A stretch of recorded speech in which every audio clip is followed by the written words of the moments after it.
na Sompa Kasiebo Ebra efi Sompa 106.5 FM Accra no esanso na me headquarters ewo Kumase eye Sompa 93.1 FM ayiko 100.9 Adamfopo Radio ewo Paris France Sompa 101.1 FM Watakwa Techima Sompa 106.1 Sunyana Sompa 98.9 Nkwanza Sompa 90.7 Mankasim ya Kingdom 106.1 FM Decoder Soup Baby Radio wono eye Sompa FM Live ye Facebook eye Sompa 106.5 FM Accra and na YouTube page no eye Sompa FM Live your website www.sompaonline.com make am say na KJC Company Limited anopa no nsia kase bobre e na aso aye di free cantamanto market ejomu no mfimfi ene ye de kase bo ye de esomo tontina 74 mixture e de tata just hot kenke dokono papa enso gino abababa Medima for Heba Center Dr. Tamodaso enso dia yeresa papa e dia bro Sompa achedie brunye ye dia achedie pii ene beba eno nti ye nhya nso ena Sompa OB bars a ye dia baba pie kantamanto no ye mama so ate se ne ye bebo ye nsesen efi kantamanto market eho ena Sompa Accra Sompa Accra Sompa 106.5 FM Accra no ejadifuo chemu omu chemu no omu hwe omani so ade na esa ye Sompa FM no na ensemo ye de ensomo ewo Sompa Kasiebo ma no pai every cantamanto market no dedi mo akotene no ebini ampanifo se mi kope bibia bedi ene me beye den nenam abrantie mi kope bibia bedi na minority leader nasa edom kuma wa mahebedwemba no deni eye honorable Alexander Afenyomaken what they to just say NDC for efa gold board so ama galamse dwumadie atretre e wo Ghana sa gold board yayi na wonmu Jewelry Limited hontoma ya de munchiremu nyina bebre wo honorable Haruna Idrisu eyo soafo hye nwomesua so na what they to just say aban e the tablet e che secondary school for say die pono ene omode hye ewo so oswafo a wo hwe adwade ensam so wo se aban ye ne obetumi bia aboa ama mabunu nso wo manya bibi papa aye First Lady Dada wa free mu na nakona du Ajiman Rollins nyame ya duma November 28 ena empanifo kiremu se ehun tutu omu ye nyina ye esuma na ye ne da eye efia dai ena ye nyina ye gya na kwan preko ye be kwa ama no ne na Vladimir Putin wasan kan ho wase afa kura de Ukraine wo jefa NSMP ka wenum ho ne de sum sekase bo Sompa 106.5 FM Accra ye de Frikantamanto market ya pagya ye studio no de aba be si dwom ene de sumo enam Leicester Ghana Limited omde ya toothpaste abenti ye ne de kasebo no sumo no pay eye me akosia ago aboaje wo betimi afrem ya akosia nhira me ne medoba obrempon na Kwaku ampo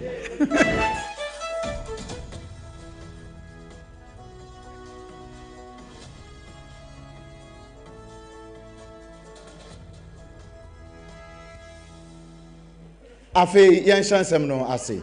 ye nsem ne kwakopie mu ewo asante mantam mu kuro ba kwa efe ne se ajamasu ya ben santase abrantie bi ekwa akope bibi na ja ode abafie no ne abusua aba abedi na wono no Ebura ya manfo bi atu e won potam ho no ena wakwa akosiesem na ebura ne mu apa be se anamontenten no aduosia ena wakwa akosiesie mu na emu asiesie no wo hyemu ana fe mframa nko wono a wonya bibia amfa nye wo ho ena emu no nso asipa no nti na ohyew ede no ena wo ye na adwen senka wo ye no afra basoro kakra no bepe mframa no wo wi a wasan kwa kwato no dwumade esuo wo ba no wantimi ameduru soro ena san pa no ma ne san kwato ofom a wo pre wanya moa me ne wo kasa abrante no wato ayanom ewo ensie do eno na nam so ya omanfo ya wo mote se dedebi anase ani bi firi abura no mu amna donku mu eba no wo mko ya wo mkoko hwe na kasa abrante no wontimi nka ne ho biu eno nti omobo bambofo amane ya me ne wo kasa yi bambofo ye kopie ho no wo ma ye nuo betumi bia apagya abrante no amu no e de afiri amna donku mu e de akwakoto amukura bia se wo mo hwe na wo mo papa ese ne ye be ya wo betumi ahwehwe ne ma e wo mu na ebia na bi fufuro bi wachira etimi eba abrante no hwe ne nkwa wo matimi ahwe no matimi ane kama me ne wo kasa abrante no eda prosifo kokomu ewo ayasabia so wo mo hwe no ma papa ahwe ade kode potia ekun no Meka usana na KJC Company Limited and upon Nsia Kasiebo and a Wuti Sompa 106.5 FM Accra. Yedifi Kantaman to market any day as sumo and if ya day, Bosumi Dubako need a tosu edu no watching. Now ye consum for Froswa Edom Kuma Wama Shebejem, Wamobano Denny a honorable Alexander Afenyo Markin. Where the two just NDC are buying as sorry, I almost won't pursue to Galamse say, Nansu Jumedian Wamwa and I Eshe Jumediana Frumoma, Amagalamse, etc. Now Banju Mediabi or the buyer a friend gold board no. Was so de year jumano or no now almost wo to gold e de free small scale miners ho na so wo mo to agudie bodua ni bi na san krofo no wo mo yesa ne sika no aban ne gia no ono akoto gold no de agu ne botom enti NDC aban timi medwa nanum enkyere Ghana for say wo peso to galamse so wo bra wo mo ye galamse no ho e no to gold na nasa sika kokko no e de afri na ebra wo kasa e wo mahyebedwam no edom kuma wo mahyebedwam honorable Alexander Fenyomaken e de to just e nya twomsu e ne ban na NDC amonyoko no edadie no mama yenkotie ne nsam ne sane wosi eka no. This government has surrendered to the Galamsey activities. And let me be very clear. Let me even make it graver. This government has become its enabler. In this budget, government announces a gold board to purchase gold from small-scale miners. But Mr. Speaker, recently, Professor Ade warned us that the gold board will become a state-funding laundering mechanism for Galamsey gold. They are not fighting illegal mining. The NDC government through gold board is rather financing it. This is giving it state endorsement. So all that they do, claiming that NIMO is out there to enforce, is false. Today, members of NIMO are getting hurt, shot at, dying needlessly in a fight their own government has abandoned. But let us remember, this is a country. We any yeti ye ayem edom kuma wo mahyebedwam honorable Alexander Afenyomaken won na kasaye na wo ba be wie kura no ene osan ede atu dwa bia wo ba amane se aban esese wo sigina ye em ye hunu se ampa galamse no wo pese wo kutia pa enye no mugya efse ne ekoso nyina a kire se aban ne pese wo de ne hu ehyemu bi. And yet their own government is today demonstrating neither the seriousness nor the commitment necessary to defeat illegal mining. Instead, it has set up a gold board to buy gold it cannot trace, from miners it cannot verify, in a system designed for complicity rather than enforcement. This is horrifying. This is a betrayal of those 8 souls. It is a betrayal of every soldier risking their life. It is a betrayal of every Ghanaian who wants cleaner water and future for their children. If this government cannot trace a gold, it must not buy it. The nenia bi na wo kasa yi eyedom kuma wo mahyebedwam ba no deni honorable Alexander Afenyomaken ene wo susu dia se galamse ko aye ko no NDC fo ntimi nko wo mo ankasa na ehyem kena na wo hyesebo akwan so ene wo hye nafo no mu manam ka wo se Sompa Kasiebo Sompa 106.5 FM ye Kasiebo na wutie e de African Tamanto Market enkran ene ye pagya ye studio no e de aba be sidwom aha ne ye bedi adwumadie nyina afra no pa ekosi enomre enti Tamanto news ene de ebremo no ye to ansam no so na ye wie wo mrase odwafie ya wasahene ekasa wie sana gold board for no tie na managing director ya oda gold board jewel limited ano eye ma me Gertrude emefa donko wo no ena ekasa wo kire se sa gold board ya wo mo de ba ya mpanifo se wo mo de ye galamse no nya no kure na wo mo de boasa ne ye be ya wo man Ghana ye gold no a ye fa ne ye de free ha ko Dubai ye ntu gold nso be ko no ehwa na gold ho mpempena de nyina obenya ne kase pa UK fo ntu gold America wo mu ntu gold nanso wo mo na ton na kase pa yes sa gold no raw ne de free ha ne de akoma wo no afi wo ma dane no e de kakra ka ho na afi wo ma san de abre ne ato na boden said ye be ya wo man Ghana benya sikapa e de afi agudie no aye tuo no mu no eno nti eno andi gold board no any gold board jewel limited e de aba said ye be ya won be dada ne mani na sa ne ma wo mo ye nyina no he wo pempempena de ahodo bi a ye de gold no bi e ya wo benya bi ato e wo man Ghana ma mi Gertrude e mefa donko ni nsam ni bi ne. Our company was incorporated in 2016 as PMMC Jewelry Limited. In the past few weeks, however, we have initiated the process of retooling our factory, restructuring our operations, and rebranding with one clear mission, that is to transform Ghanaian gold into world-class products right here on Ghanaian soil and to place Ghanaian craftsmanship on the global stage beside the biggest luxuries in the world. Most of the pieces you see from us, the rings, the necklaces, the bracelets, they are all all 100% crafted by Ghanaian master artisans. This is the authentic Ghanaian skill, creativity, and Ghanaian pride you can wear on your finger, around, or keep in your safe. Let me tell you about the gold board jewelry tablet, available in 1 gram, 5 grams, 10 grams, and 31 grams, which is 1 ounce. They are pure 24-karat investment gold. You can touch, you can gift, you can...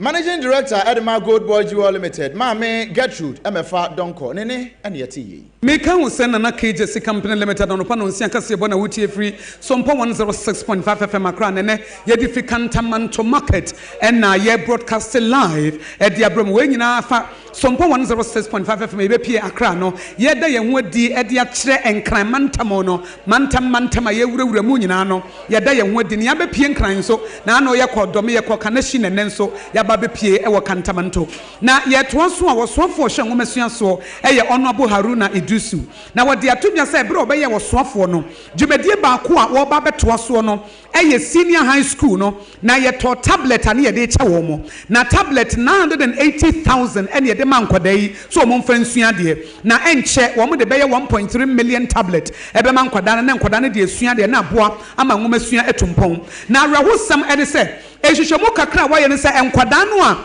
ye de tablet na acha wo mo no wo mo de she pornographic materials de efra no pono no ena nkwada ne de che enye se bia mass bi ne hoye na science bi ne hoye ye de tablet na ma ne so wo mfa nsua de no na wo biem ema ne memma agudie akatima kapan agudie no no wo hwe ewo laptop no so na say tablet no so na no wo chem se se de ade ne siko no asif asefem evi se se nkwada ne ti ase se ye de tablet ne ma wo mo se de be ye beboa ama wo ma de sua na be kontem fi se ene abefo ene ye fa so edidi bibia. Mr. Speaker, government is taking a high view of it, and there must be restrictions as to what the tablets can be used for, and it should be used strictly for purpose of study. The curriculum is offloaded onto the tablet. It will facilitate digital learning. Mr. Speaker, we are to be minded that when you are training students, you are training them to be globally competitive, and therefore we have to take investment in digital skills and digital technology and its deployment. Eni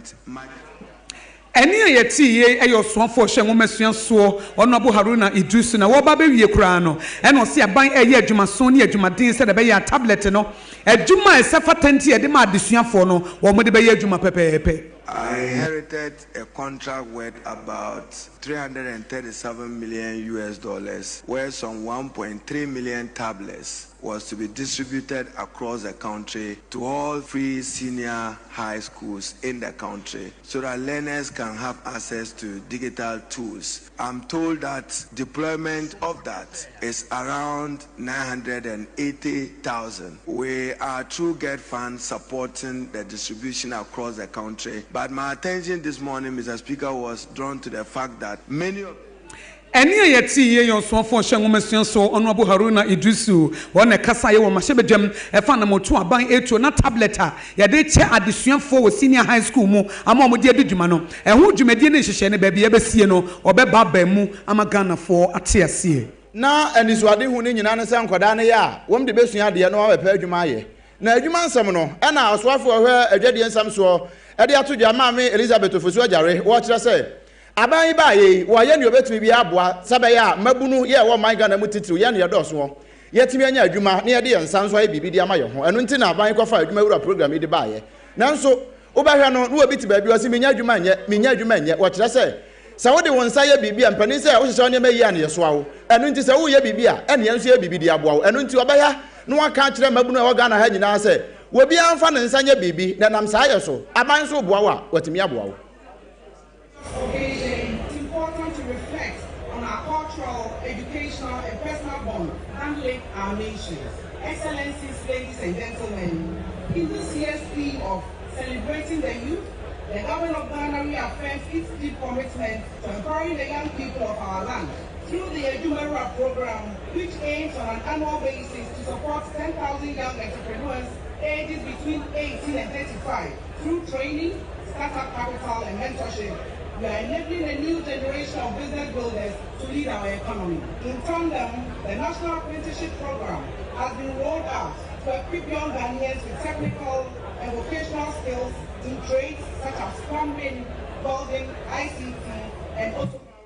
Say no anwuma e de ama amanfo anya bia ye ne friend entrepreneur no eno na aban wo de adwumawura program na ba se wo ba ye de aboa we ye adwade yesuafo onimnyamfo Elizabeth ofusu ajare Meka usana na KJC Company Limited and upon Sia Kasia Boni de Free Cantamanto Market Emma War Ewa Sompa 106.5 FM Akrana yet Twanson and Chayakra and Oba Penny Dada former First Lady Nana Kone Duajiman Rollins a free mo and ne a day and a year a chato ye ewa the Independence Square e one crying ha and I Bosumi Duba Kone de Tosu Eduno watching. Na Jumedie Omanhene His Excellency John Dramani Mahama, or known the Sina Betsy so Beshe, now I am Jumedie come and Obama, yes, Mammy, about women empowerment, and answer my show Mafunuma, near show more demo bra or Maswan Kasa, a year Wojuma, and in which she assisted them with ye Dian and Kanko, and also no Kahopa. 80 Mrs. Ajiman Rollins, I will free move, I will reach hospital, Bosumi do, need a Tosu Edunumi and Sano, a year